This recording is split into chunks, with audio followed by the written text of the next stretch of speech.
Praise the Lord. സ്നേഹമുള്ളവരെ, ഇന്ന് നാം വിചിന്തനം ചെയ്യുന്ന തിരുവചനം വിശുദ്ധ യാക്കോബിൻ്റെ ലേഖനം 3-ാം അധ്യായം 6-ാം തിരുവചനമാണ്. നാവ് തീയാണ്, അത് ദുഷ്ടതയുടെ ഒരു ലോകം തന്നെയാണ്. നമ്മുടെ നാവിനെ നിയന്ത്രിക്കേണ്ടതിൻ്റെ ആവശ്യകത വിശുദ്ധ യാക്കോബ് ശ്ലീഹ പരിശുദ്ധാത്മാവിനാൽ പ്രേരിതനായി നമ്മെ ഓർമ്മിപ്പിക്കുന്നുണ്ട്.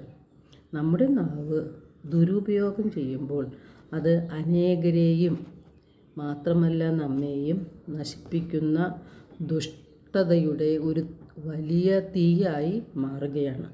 വിശുദ്ധ യാക്കോബ് 1:26 താൻ ദൈവഭക്തനാണെന്ന് ഒരുവൻ വിചാരിക്കുകയും തൻ്റെ നാവിനെ നിയന്ത്രിക്കാതെ ഹൃദയത്തെ വഞ്ചിക്കുകയും ചെയ്താൽ അവൻ്റെ ഭക്തി വ്യർത്ഥമത്രേ.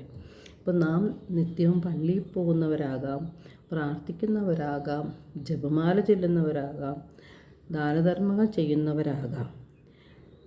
എങ്കിൽ നമ്മുടെ നാവിനെ നാം നിയന്ത്രിക്കുന്നില്ല എങ്കിൽ അവൻ്റെ ഭക്തി വ്യർത്ഥമാണെന്ന് വിശുദ്ധ യാക്കോബ് ശ്ലീഹ നമ്മെ ഓർമ്മിപ്പിക്കുകയാണ്.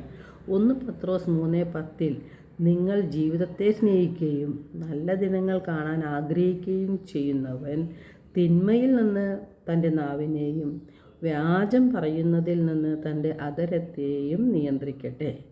വിശുദ്ധ യാക്കോബ് 3:8 മുതൽ 10 വരെയുള്ള തിരുവചനങ്ങളിൽ ഒരു മനുഷ്യനും നാവിനെ നിയന്ത്രിക്കാൻ സാധിക്കുകയില്ല. അത് അനിയന്ത്രവും തിന്മയും നിറഞ്ഞ മാരക വിഷമാണ്. ഈ നാവ് കൊണ്ട് കർത്താവിനെയും ദൈവത്തെയും പിതാവിനെയും നാം സ്തുതിക്കുന്നു.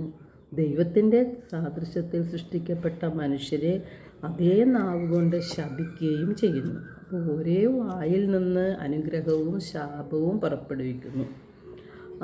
അത് ശരിയല്ല എന്നാണ് വിശുദ്ധ യാക്കോബ് ശ്ലീഹ നമ്മെ ഓർമ്മിപ്പിക്കുന്നത്. പ്രഭാഷകൻ 28:25 പ്രഭാഷകൻ പറയുന്നു, വാക്ക് അളന്നു തൂക്കി ഉപയോഗിക്കുക. വായ്ക്ക് വാതിലും പൂട്ടും നിർമ്മിക്കുക എന്ന്.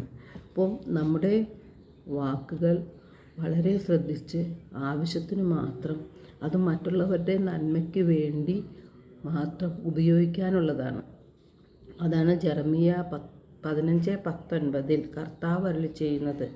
വിലകെട്ടവ പറയാതെ സദ്വചനങ്ങൾ മാത്രം സംസാരിച്ചാൽ നീ എൻ്റെ നാവ് പോലെ ആകും എന്ന്. ദൈവം നമ്മെ ഓരോരുത്തരെയും സമൃദ്ധമായി അനുഗ്രഹിക്കട്ടെ.